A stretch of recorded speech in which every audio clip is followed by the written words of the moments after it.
De momento, les trataba de decir que hay muchos mitos al respecto del trastorno por déficit de atención. Mucha gente dice que no existe, que es un mito provocado por las farmacéuticas para vender estos medicamentos y les comentaba yo que es como las vacunas, que en la primera dosis decían que nos iban a poner un chip y ya en la segunda dosis pues probablemente nos cargaban saldo, ¿verdad? Pero pues no es así. Por eso quería explicar rápidamente de qué se trata este trastorno por déficit de atención. Es un trastorno que tiene una fuerte cuestión de tipo hereditario o genético, que en la familia debe haber a alguien con este trastorno, a lo mejor no muy florido o no diagnosticado. Es un trastorno que está subdiagnosticado y a veces, en algunos casos, sobrediagnosticado. Esto quiere decir que porque sean latosillos o desobedientes o ya los tasan como un problema de déficit de atención. ¿En qué consiste este trastorno? Necesitamos, o más bien tenemos algunas sustancias. Ustedes deben de recordar tal vez en sus clases de ciencias naturales que las neuronas, entre neuronas, cuando se comunican, no se tocan, tienen esta forma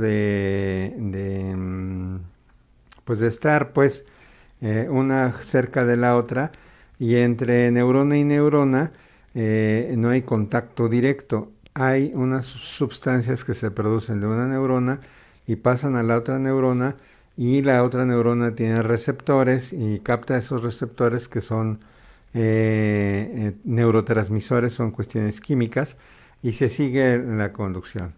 Entonces, en los pequeños, adultos, adolescentes que tienen o tenemos déficit de atención, hay una deficiencia de esta sustancia. Una de ellas es la noradrenalina. Y entonces, ¿qué es lo que sucede? La mente de por sí siempre está trabajando y siempre está de alguna manera, para que lo entiendan, girando, ¿no? Está con pensamientos. Cuando necesitamos poner atención, se activa una parte sobre todo del lóbulo frontal y en la corteza, y es cuando se hace contacto, independientemente de que la plática, la charla, lo que estemos atendiendo sea interesante o no. La gente que no tiene este problema de trastorno puede hacer contacto y aunque se esté aburriendo como ostra, está atento. La gente que no le capta esa atención, que no le interesa, por dentro está gira y gira y gira y los niños pueden quedarse viendo al interlocutor, que puede ser la maestra, el papá, etcétera, como si estuviera prestando atención y la verdad es que está en la nube completamente. Y a veces cuando inclusive el muchacho o el niño está haciendo alguna labor, alguna tarea y la plática de junto, los papás está interesante, no está poniendo atención a lo suyo, pero está parando oreja y sabe perfectamente bien de todo lo que están diciendo, ¿no? Bueno, finalmente hay una manera de hacer el diagnóstico. El diagnóstico se hace básicamente clínicamente. ¿Esto qué quiere decir? Que no hay realmente un estudio fiable para decir este tiene déficit de atención, este no tiene déficit de atención. Actualmente se está trabajando con resonancia magnética, pero todavía no podemos hacer un rastreo de los niños o de las personas que tienen déficit de atención.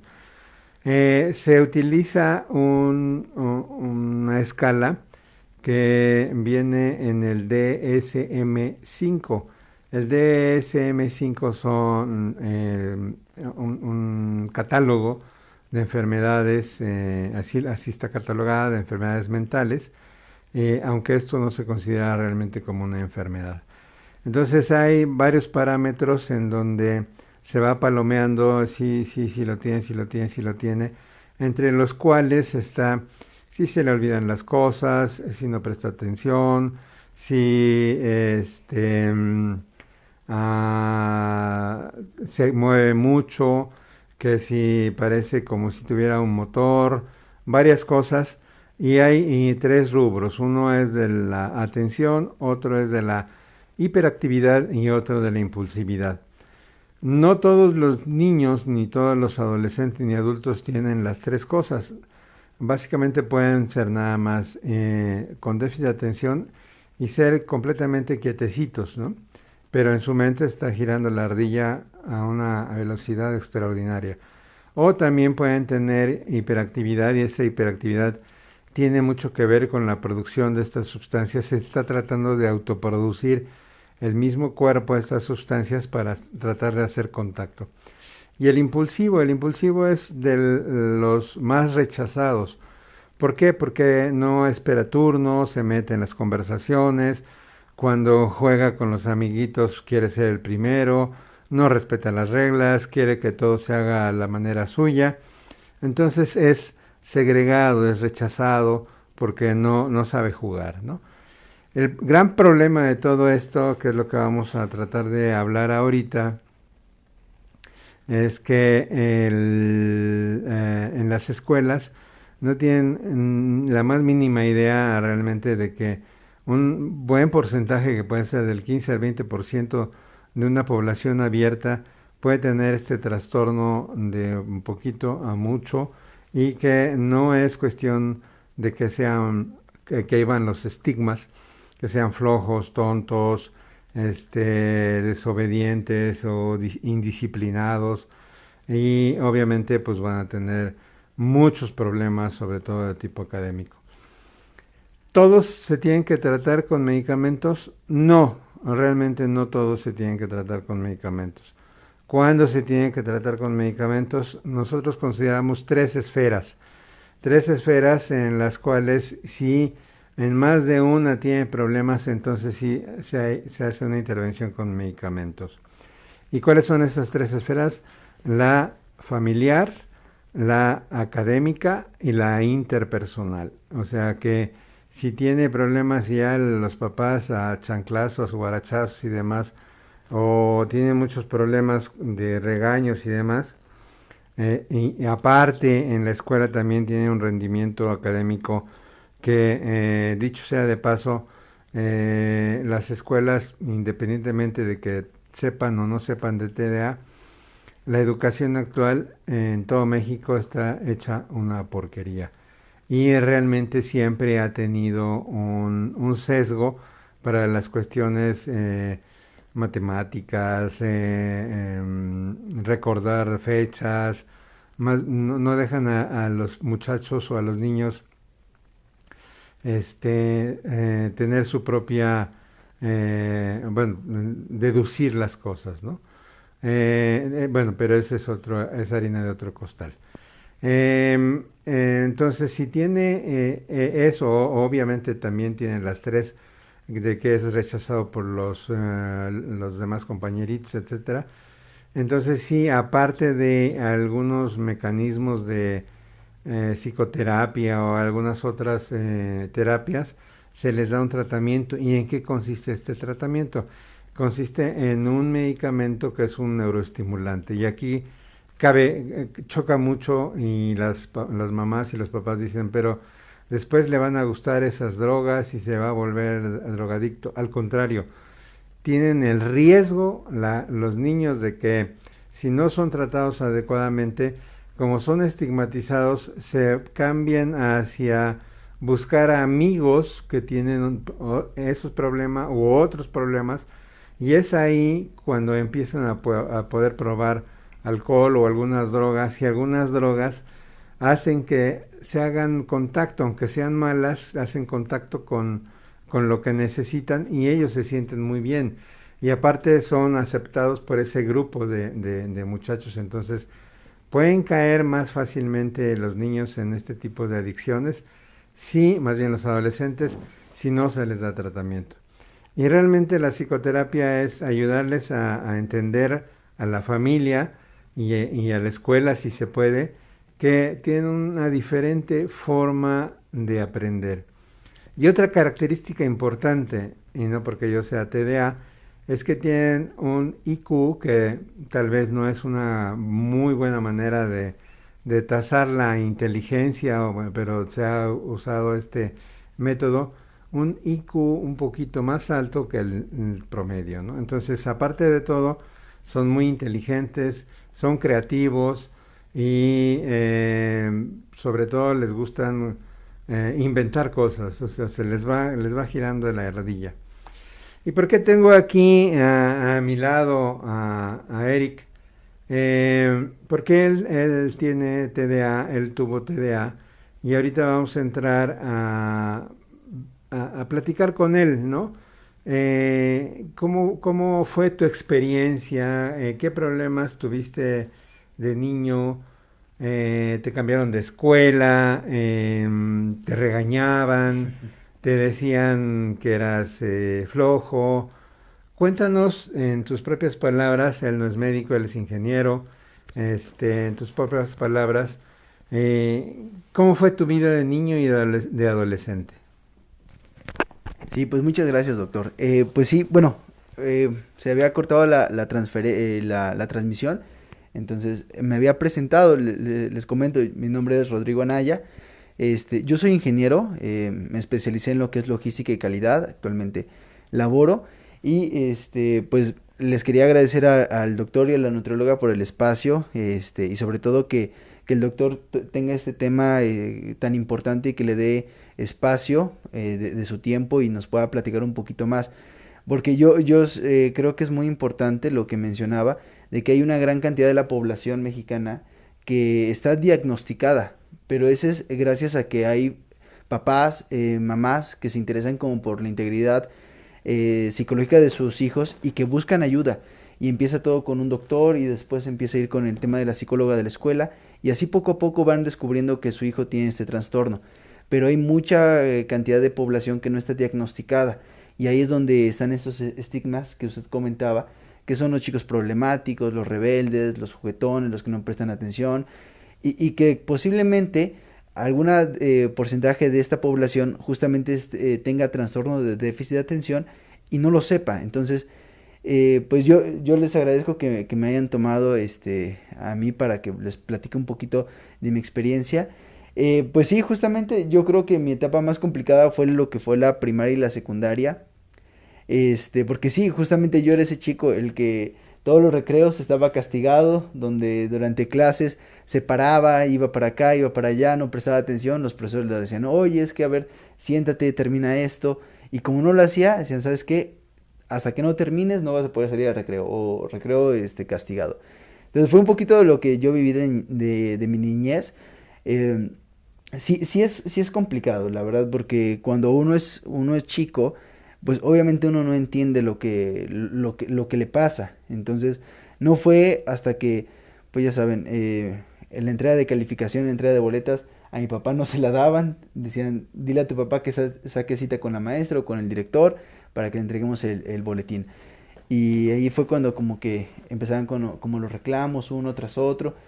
Llegó un punto donde me ofrecieron apoyo con el tema del psicólogo ahí de la escuela y como que platicaban conmigo y fue así como poco a poco nos empezamos a dar cuenta que posiblemente tenía el tema del déficit de atención.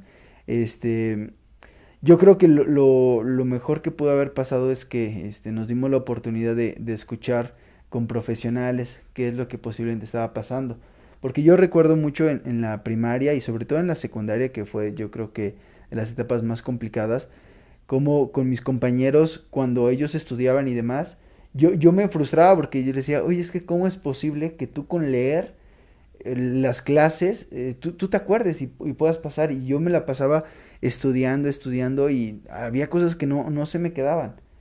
Y el problema en las calificaciones, ¿no? Entonces yo creo que eso fue de lo más complicado eh, que viví, pero una vez que recibí como que el apoyo, todo cambió. Realmente yo creo que más que una desventaja, Realmente cuando uno conoce cuáles son sus limitaciones, ahí es cuando uno aprende cuáles son sus fortalezas y las explota. Eh, Vaya, no sé si usted me quiere hacer alguna pregunta. Sí, yo sé por Sam, que lo conoce muy bien, y bueno, y aparte pobre Sam, porque trabaja junto a mí y yo tengo déficit de atención, y luego va con él y él tiene déficit de atención, pues bueno, ya se acostumbró a tratar con gente así. Eh, yo quería saber, bueno, ahora lo que se trata de hacer con estos, no quiero llamarles pacientes, porque no son pacientes, son como cualquiera de nosotros, nada más que tienen una manera diferente de ser, pensar y de procesar muchas cosas. Pero dime, ¿te pasan muchas cosas por la cabeza? ¿Tratas de innovar cada vez, de emprender muchas cosas, de inventar otras? Y platícame, por ejemplo, si tuviste problemas ya laboralmente, porque si te olvidaban algunas cosas, porque hacías otros pedidos. Y actualmente, ¿a qué te dedicas y de dónde nació eso a lo que te dedicas? Y yo sé que no te dedicas a una sola cosa, sino te dedicas a varias cosas. Sí, así es, Doc. Pues sí, fíjese que sí, le comentaba, yo creo que lo más complicado para, digo, si nos están escuchando alguien que tiene algún sobrino o hijo que tiene déficit de atención, que sepa que yo creo que la etapa más complicada es justamente en la etapa de la escuela de la primaria y la secundaria, porque en muchas escuelas ya empiezan a manejar en la preparatoria en los últimos años lo que es lo que es encarrilar a sus hijos a un área que es el área que ellos quieran, ya sea ingenierías, economías, sociales y demás. Realmente, como usted lo menciona, la etapa más complicada de uno que padece el déficit es justamente lidiar con el sistema educativo que tiene el país, porque no está adecuado a la forma en que hay diferente tipo de inteligencias. Entonces, ya una vez que yo entré a lo que es la universidad y que descubrí que a mí me encantaba el tema de las ingenierías, el tema de la logística y la calidad, fue cuando mi vida dio un giro completamente diferente. Porque de ser el chico, vamos a decirlo, regular, promedio, con calificaciones que iba avanzando, cuando yo entro a la universidad y empiezo a estudiar algo que realmente me apasiona y me gusta, empecé a destacar. Y entonces por mí mismo fue que yo empecé a buscar el tema de meterme a cursos, meter diplomados y demás. Y ahí es cuando me di cuenta que el tema era enfocarte o que nos enfoquemos a algo que nos apasiona, porque cambia completamente. Yo les puedo platicar que una de las cosas que fui descubriendo con el paso del tiempo, como de las ventajas que uno puede tener con el déficit de atención, es el tema del deporte. A mí toda la vida me gustó estar haciendo cosas, o sea, yo recuerdo que cuando terminaban, les hablo de la primaria, secundaria, prepa, terminaban las clases y lo que era el verano, me encantaba meterme a cursos de cualquier cosa. En ocasiones yo me metía en la universidad, en la UAP, en cursos de robótica, en cuestiones de diseño, diplomados que eran para personas que ya estudiaban la carrera, ahí yo me metía. Entonces eran muchísimas cosas en las que a mí me gustaba experimentar, conocer, porque me llamaban la atención. Y era tanta la atención que yo le prestaba que me volvía pues, quizás bueno, o sea, no puedo decir que el excelente, pero sí me volvía muy bueno en las cosas que a mí me apasionaban. Y ahí es cuando creo que uno tiene que empezar a encarrilar. Cuando uno descubre lo que le apasiona y tiene pues vamos a decirle, este modo de aprender diferente y lo saben causar, realmente uno puede superar, sobre todo vamos a decirle, los estereotipos que tiene la gente de nosotros. Yo actualmente, bueno, yo estuve elaborando, le digo, yo soy ingeniero, me especialicé en lo que es logística y calidad, estuve trabajando para una proveedora de la Volkswagen, ahí estuve como logística y también estuve un tiempo como supervisor de calidad. Estuve trabajando más o menos unos 5 o 6 años y actualmente justamente ya decidí emprender porque mi mente todo el tiempo estaba como volando diciendo es que quiero hacer esto, quiero hacer ahora aquello Y entonces fue por eso que tomé la decisión, ahora estamos emprendiendo, tengo un negocio y ahí estamos trabajando actualmente. Y pues es algo que me apasiona y como usted lo mencionaba, todo el tiempo, toda mi vida, lo que yo recuerdo era que me gustaba innovar, hacer cosas diferentes. Y la verdad es que el deporte yo siento que fue algo que me ayudó muchísimo, eh, ya que usted tiene razón, o sea, cuando uno tiene déficit, la verdad es que le pasan muchas cosas por la mente. Y si tienes las amistades correctas, estás del otro lado. Pero nunca falta el amigo que empieza con el cigarro, que empieza con las fiestas y demás. Y a veces es muy fácil caer quizás en vicios, en drogas y demás. Y el deporte yo creo que es fundamental para toda esta gente que tiene el déficit de atención. Porque en primer lugar te ayuda a despejar tu mente, te desestresa y no te sientes tan agobiado. Y aparte, los que practican deporte y tienen este trastorno obtienen muy buenos resultados. Yo les puedo compartir que yo estuve practicando taekwondo y gracias realmente al tema del déficit, me piqué tanto para entrenar y irme a un nacional que obtuve medalla de oro y medalla de bronce en un campeonato de taekwondo. Pero todo esto es debido al tema del déficit. O sea, yo me acuerdo que cuando entré y me dijeron, oye, va a haber un torneo, pero tienes que echar muchas ganas porque tienes que mejorar tu nivel. Ahí es cuando me enfoqué tanto en mejorar en una dieta, en disciplina y demás, que logré los resultados. Pues qué bien. Hay otros mitos que tienen que ver con lo que pueden comer o lo que no pueden comer, con la alimentación. Y generalmente yo he oído que no les dan chocolate, no les dan café a los niños o a los adolescentes, porque de por sí, si están acelerados, pues se van a acelerar más, ¿no? También hay otros alimentos que pueden ayudar a mejorar este asunto, porque en los alimentos están los precursores de muchas sustancias que necesitamos. Y también hay otro tipo de alimentos que realmente sí son perjudiciales, y si se les dan en abundancia o si se les dan a otras horas, pues claro que la ardilla que trae adentro le va a girar más rápido. Entonces, ahorita yo le preguntaría a Sam, ¿qué tipo de alimentos o qué tipo de bebidas tú podrías recomendar como un tratamiento no farmacológico, nutricional, para aliviar o para ayudar a estos pequeños y a estos adolescentes? Que sí, Doc, mire, la verdad estuve leyendo unos artículos en donde han hecho varios estudios y precisamente leí un artículo que lo hicieron en Colombia. Se han dado cuenta que los aditivos los podemos encontrar en los alimentos ultraprocesados. Esos los hacen que pues todos los contenidos que tienen, ya sean los colorantes, los aditivos, bueno, otras cosas, hace que se pongan más los niños como más hiperactivos, ¿no? Entonces eso hace que sí los llegue a afectar. Lo que sí se ha demostrado es que se deben de suplementar los niños con omega 3 y omega 6, porque eso hace que, como el doctor comentó desde el principio, la sustancia que hace para que hagan el choque de esas neuronas, los omegas ayudan a que eso lo puedan hacer en su cerebro y sobre todo para llegar bien a la concentración.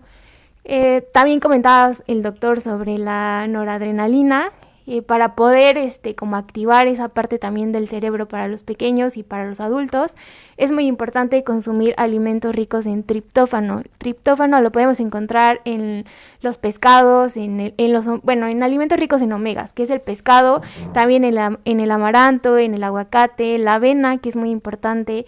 Sobre todo que aquí en México muchas personas piensan que consumir omega solo está en el salmón, sino también lo podemos encontrar en el atún, pero si no tienen la posibilidad de comprar el medallón de atún, pueden comprar un atún en lata pero en agua, y el amaranto, ¿no? Que es un alimento mexicano y que podemos encontrar aquí en México en cualquier temporada del año, ¿vale?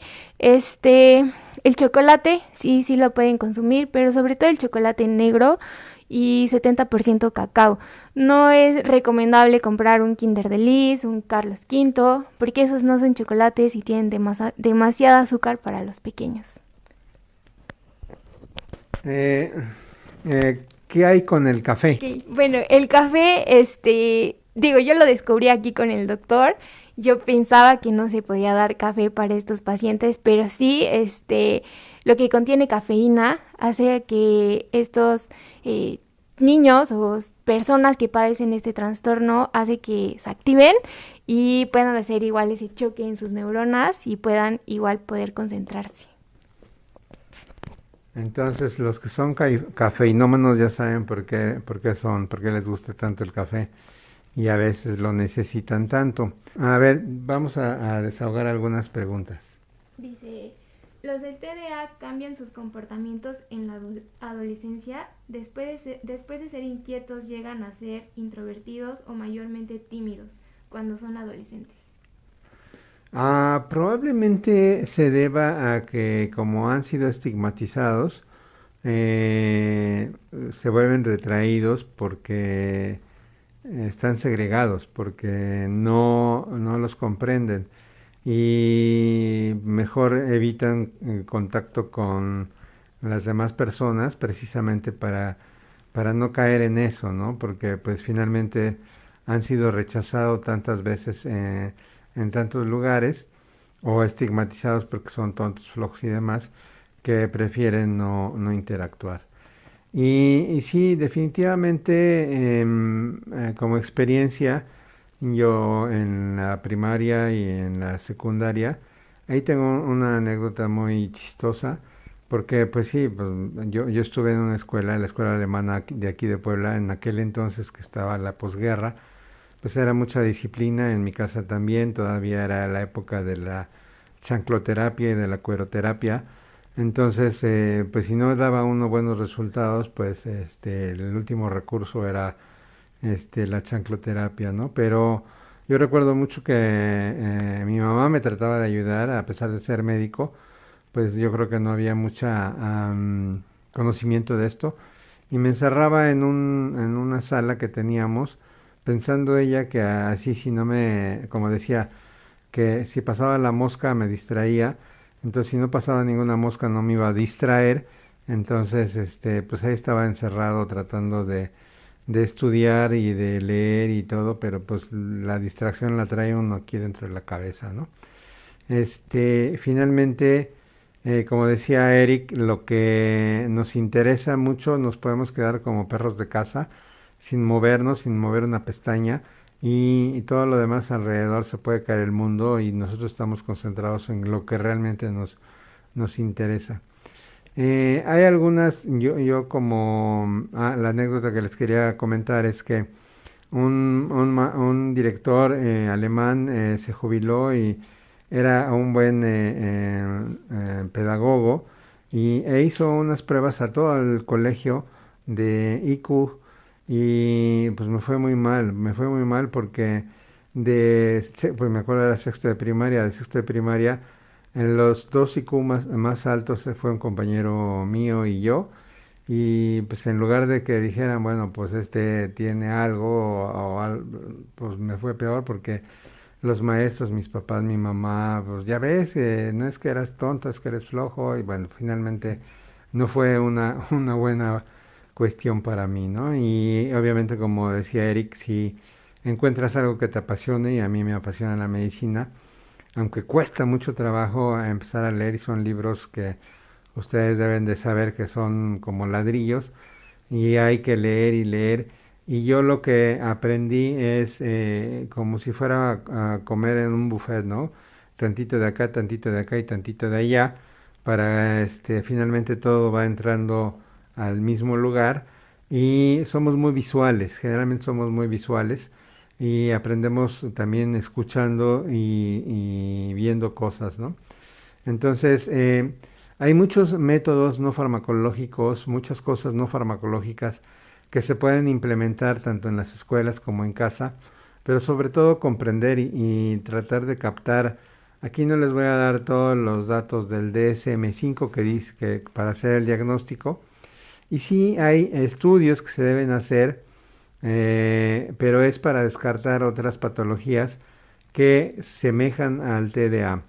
Y también hay comorbilidades, o sea, hay cosas que se asocian o se pueden asociar que puede haber un poco de ansiedad o depresión en algunos pacientes y algunos padecen o tienen problemas de dislexia que confunden la P con la Q, la B con la D de dedo y escriben mal o tienen mala letra y eso también va a perjudicar el asunto porque no pueden leer o no pueden escribir bien, no entienden las cosas muchas veces, entonces siempre hay que estar atentos a esos pequeños detalles y buscar ayuda profesional.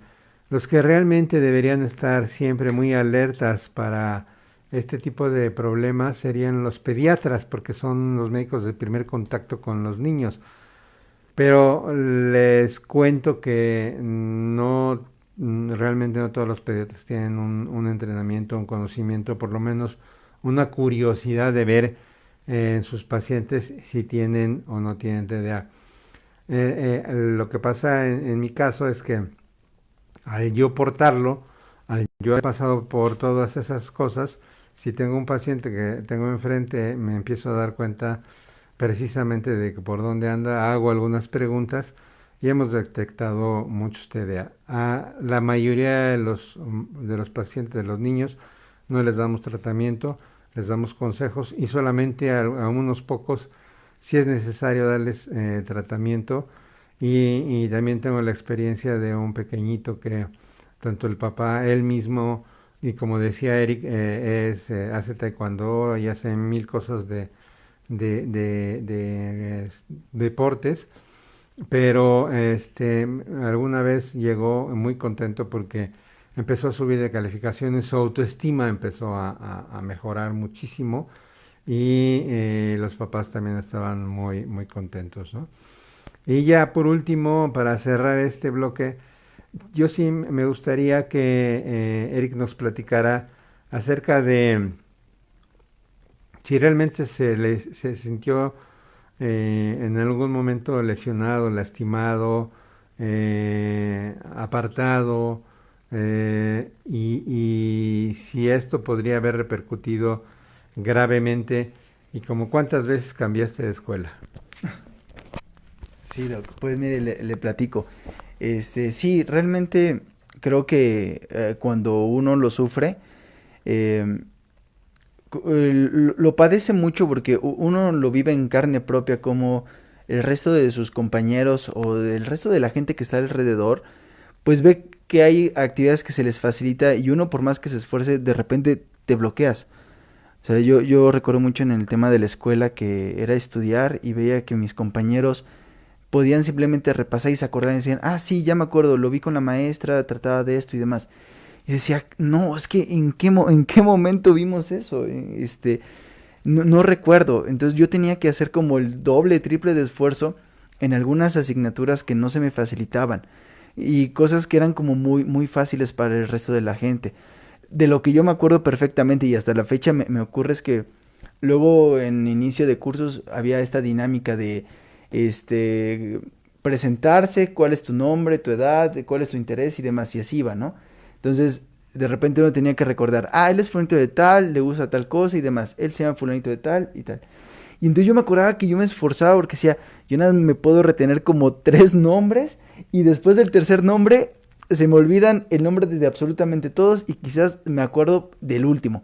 Entonces me decía, a ver tú, Rodrigo, platícanos de cómo se llaman tus compañeros. Y decía, no me acuerdo absolutamente de nada.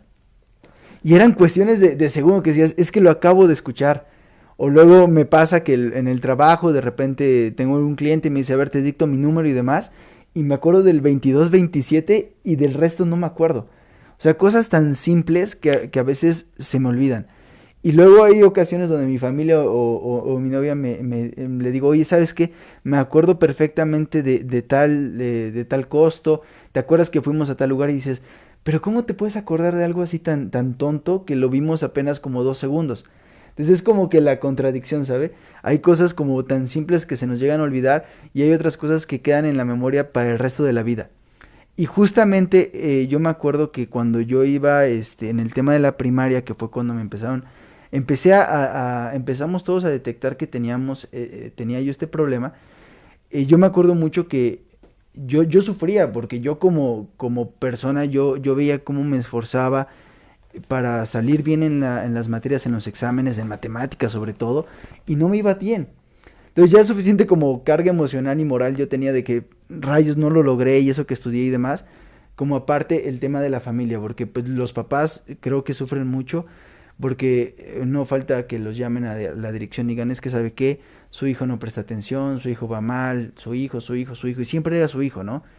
Y pues obviamente llegaban a la casa, me regañaban y decían, es que ya me dieron quejas de ti de esto y esto, y había cosas que ni siquiera yo me acordaba que había hecho. Decía, ¿a poco lo hice? O sea, sí yo recuerdo que era medio travieso, pero pues, vaya, como cualquier niño, ¿no? No nada fuera de lo normal, no era que me parara y pintarrajeara el pizarrón. Y eso es lo que duele, o sea, duele ver cómo tus papás como que llegan incluso a ver peleas en el matrimonio, porque yo me acuerdo de que, es que por tu culpa, es que hay que prestarle más atención al niño, es que deja de trabajar tanto. Entonces empieza a haber roces en el matrimonio y a veces eso a ti te duele más porque dices, chinos, es que por mi culpa mis papás están peleando, por mi culpa, por mi culpa. Y yo recuerdo algo muy fuerte que me pasó, que en una de las reuniones en la escuela con mis papás, la que era la directora, citó a mis papás y dijo, ¿saben qué? Miren, vemos que Rodrigo nomás no da una, nosotros les recomendamos que la verdad casi no le echen muchas aspiraciones a su hijo, si termina la prepa, dense por bien servidos, no es por menospreciar ninguna profesión, nada, pero lo dijo así, ¿no? Dijo, y si se puede buscar algún oficio, carpintero, algo así, le va a ir bien, pero no esperen que estudie algo muy complicado, que sea algo así como repostero, chef, algo así, si bien le va. Digo, no es por menospreciar a ninguna profesión, ningún trabajo, fueron las palabras que en ese momento le dijeron a mis papás, y fue algo que nos dolió muchísimo, ¿no? Porque no, yo creo que todo padre sueña con ver a su hijo lo más alto posible, ¿no? Y yo creo que este mensaje va para todos los papás que nos están escuchando o si conocen algún familiar, sobrino, niño que esté sufriendo o que vean que de repente no es bueno en la escuela, no estaría de más que dieran este consejo, que se acerquen justamente con un pediatra, con algún doctor, algún psicólogo, psiquiatra y que empiecen a ver si posiblemente tiene el trastorno, porque es fundamental que lo detecten para saber cómo apoyarnos. Una vez que nos apoyan, están del otro lado, créanme. Yo recuerdo que mis papás sí me llevaron a que buscáramos apoyo y yo recuerdo que yo nunca fui como tratado médicamente, como usted lo menciona, la verdad, todo empezó a cambiar cuando me diagnosticaron justamente un psicólogo y un psicólogo de la familia fue que nos dijo, ¿saben qué? Es que el método de estudio que debe ocupar Eric no es el tradicional de sentarse 2 horas ahí leyendo y repasando como perico, sino era justamente ayúdenlo con maneras visuales, con videos, con otro tipo de información para que lo pueda retener. Y ahí cambió todo, o sea, de yo estudiar, ya sea en la libreta y estar leyendo, yo me hacía a veces como dibujos, no sé, yo recuerdo que en historia era como la independencia de México y ponía ahí palabras clave, independencia, ponía un mapa de México, ponía un mapa de Guanajuato para acordarme es que algo pasó en Guanajuato, algo pasó en la ciudad de Puebla, y fue así que yo empecé como a ir agarrando este modo de estudio y que me funciona hasta la fecha, o sea, a mí me encanta y yo cuando quiero investigar algo, de las primeras cosas que hago es agarrar YouTube, investigo cualquier cosa que tenga alguna duda y demás, entro a YouTube y que me lo expliquen, y yo estoy escuchando lo que es la información, lo voy viendo con ejemplos, y me funciona más que de repente quizás buscar en Google alguna información o agarrar un libro. Para mí esa forma de recibir la información es lo mejor que hay. Entonces creo que es lo primordial con gente que tiene déficit. Le digo, a mí y a mi familia nos dolió muchísimo pues que me dijeran esto, que no podía hacer algo prácticamente en la vida. Y yo creo que ahí es donde uno agarra como que fuerzas y aprende que fuera de ser un déficit de atención, es una forma de aprender diferente. No es que tengas un déficit, no puedas aprender, sino simplemente que tu cerebro quizás no haga la sinapsis correcta, pero el cerebro es tan maravilloso que encuentra, si no es A, encuentra B. y entonces ahí es cuando el cerebro puede hacer maravillas. Entonces, yo sé, porque me acuerdo que el tema del psicólogo y el psiquiatra me habían comentado que muchísimos deportistas de alto rendimiento de actualmente del país sufren de déficit de atención, porque justamente no sé qué ocurre, pero en el tema del deporte yo he corrido carreras de 5, 10, 15 kilómetros, duatlones y demás, y yo me acuerdo, o sea, perfectamente que la fatiga física sí la siento, pero no sé, algo pasa aquí dentro que uno puede explotar su potencial. Entonces, yo me acuerdo que el deporte a mí fue algo que me salvó muchísimo. Yo quiero creer que sí fue parte fundamental de mi crecimiento para que justamente saliendo de la escuela iba a hacer algún deporte, iba a hacer alguna actividad, lo que fuera. Sé tocar la guitarra, el piano, me encanta el taekwondo, me encanta la natación, el gimnasio y demás, pero siempre estuve ocupado. Entonces, traten de que sus hijos o la gente que tiene este trastorno esté ocupada. En el momento que su mente está ocupada, empieza a pasar maravillas porque uno está más tranquilo, más relajado, se concentra más en el trabajo, en la escuela, y quiera o no, uno se va alejando de posibles malos caminos, como vicios, malas amistades, fumar y demás. Entonces, yo creo que es fundamental. Y apoyen mucho a sus hijos para que descubran realmente cuál es el área. No les voy a mentir, no es un camino fácil, la verdad es que sí hay como muchas críticas desde familiares que dicen, es que no sabes criar a tu hijo, es que está mal criado, es que esto, es que esto y es que esto. Y entonces cuando uno lo ayudan y saben por dónde va el camino, están del otro lado, nada más es cuestión de encauzarlos y verán que van a ser muy grandes. O sea, realmente el tema del déficit yo creo que fuera de ser una desventaja es una virtud que hay que saberla aprovechar porque te pone en un contexto muy superior al resto de la gente. O sea, yo me acuerdo que cuando hay cosas que a mí me apasionan, yo las puedo aprender y sacar en cuestión de días o horas, cosa que otras personas no tanto. También tenemos otras ventajas que puedes volver a leer un libro o a ver una película como si fuera la primera vez. A mí me ha pasado varias veces. Y como también ventajas y ejemplos en la vida o en la historia, deben de saber que Albert Einstein y que Tomás Alva Edison y que Mozart y que mucha gente así que no daban un peso por ellos, tienen este déficit de atención. Y como tal se oye como algo feo, grave, trastorno por déficit de atención, y el déficit habla de algo deficitario, pero pues sí, no pueden poner atención, ¿no? Y así se conoce. Pero como dice Rodrigo, el asunto es que se pueden tener muchas ventajas y pueden ser muy creativos, podemos ser muy creativos y muy ocurrentes, se nos ocurren una y mil cosas, ¿no? Y yo le quisiera ya para terminar ya, porque se fue alargando mucho, a preguntar a Sam, ella que no tiene este problema y que convive muy de cerca con dos personas, ¿qué pensaba antes cuando lo conoció? ¿Qué pensaba cuando empezó a estar conmigo, a trabajar conmigo? Y de repente, pues, ¿qué se siente, no? Porque a mí me pasaba con mi esposa, se desesperaba brutalmente porque se me olvidaban las llaves, me tenía que regresar dos veces, ya íbamos camino a cualquier parte y tenía yo que regresarme y no lo pueden comprender cómo se me olvidan las cosas, ¿no?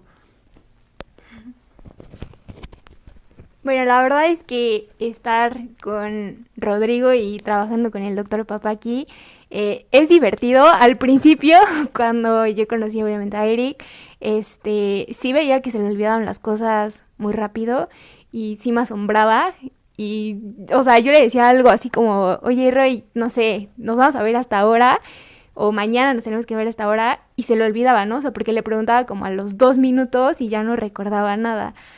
Lo que sí me di cuenta es que lo que él se propone, o sea, hasta que no le salga algo que le guste, es cuando, bueno, no lo deja de hacer hasta que lo logre.